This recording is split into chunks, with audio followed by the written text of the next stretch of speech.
प्यारे scouts and guides, rover and ranger, आपको world अर्थ day की ढेर सारी शुभकामनाएं। मैं विशेष रूप से धन्यवाद देना चाहती हूँ, आभार प्रदर्शन करना चाहती हूँ आनंद सिंह रावत जी का और अरविंद जी का, जिन्होंने इस अवसर पर मुझे आप लोगों के बीच में वर्चुअली आने का अवसर प्रदान किया। हम सभी लोग जानते हैं कि वर्ल्ड अर्थ डे का ये 50वीं वर्षगांठ है। सबसे पहले ये 1970 में मनाया गया था, आप सभी लोग जानते होंगे। ख़ास तौर से जानने की जो ज़रूरत है वो एक बार प्रकृति के साथ अपने रिश्ते को फिर से रीडिफाइन करने की ज़रूरत है। फिर से ये सोचने की ज़रूरत है कि ये पृथ्वी जितनी लिविंग बीइंग्स हैं उन सबकी माँ है। This is mother of all living being. इन पर केवल इंसानों का ही हक नहीं है। तो आर्थिक विकास, आधुनिक विकास के नाम पर कहीं ऐसा तो नहीं कि इंसान प्राकृतिक संसाधनों का सबसे ज़्यादा दोहन कर रहा है। तो एक बार नेचर के साथ अपने रिश्ते को रीडिफाइन करने की ज़रूरत है। आप युवा हैं, आप बहुत सारा अंतर ला सकते हैं। कई सारे देशों में बड़े स्ट्रिक्ट रूल्स बनाए गए हैं, कानून बनाए गए हैं। भारत में भी एक्ट बनाया गया है, चाहे वो पोल्यूशन से संबंधित हो, चाहे वो कंजर्वेशन से संबंधित हो, फॉरेस्टेशन हो या आपदा प्रबंधन हो। इस तरह की बहुत सारे नियम बनाए गए हैं, किंतु ये नियम हमसे चलते हैं और आप युवा पीढ़ी हैं, आपसे ये देश बनता है, आपसे ही ये देश संवरता है।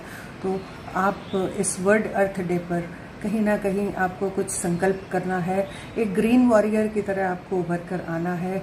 कम से कम स्कूलों को ग्रीन स्कूल की परिकल्पना में बदलने की कोशिश करिए। अपने आसपास के वातावरण में को शुद्ध करने के लिए, उसको और प्रोडक्टिव बनाने के लिए आपकी अपनी क्या भूमिका हो सकती है, इसको एक बार नए सिरे से सोचने की ज़रूरत है। प्रकृति के साथ अपने संबंधों को फिर से सोचने समझने का ये अवसर है। हम तरह तरह से वर्ल्ड अर्थ डे मनाते हैं। वो इसलिए है क्योंकि पृथ्वी को हमेशा, हमारे जो वैदिक साहित्य भी है उसमें पृथ्वी को हमने बहुत वर्शिप किया है। हमने पूरे नेचर को एक गॉड की तरह देखा है। तो भूधरा, वसुंधरा, माँ, धरती माँ की तरह हम कहते हैं। और धरती को हमेशा हमने धैर्य के साथ जोड़ा है, बर्दाश्त करने के साथ जोड़ा है।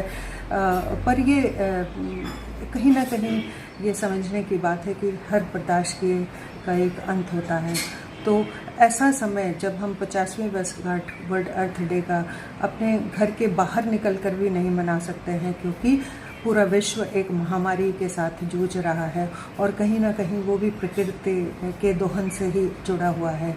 तो आज इस वर्ल्ड अर्थ डे पर हम सभी लोग मिलकर हम ये संकल्प करें कि हम अपना कुछ ना कुछ सकारात्मक योगदान इस पूरे वातावरण को बनाने में करेंगे। मेरी ढेर सारी शुभकामनाएं। देश युवाओं से बनता है, युवाओं से चलता है, और जैसी उनकी सोच होती है देश का निर्माण भी उसी तरह से होता है। मेरी बहुत सारी शुभकामनाएं।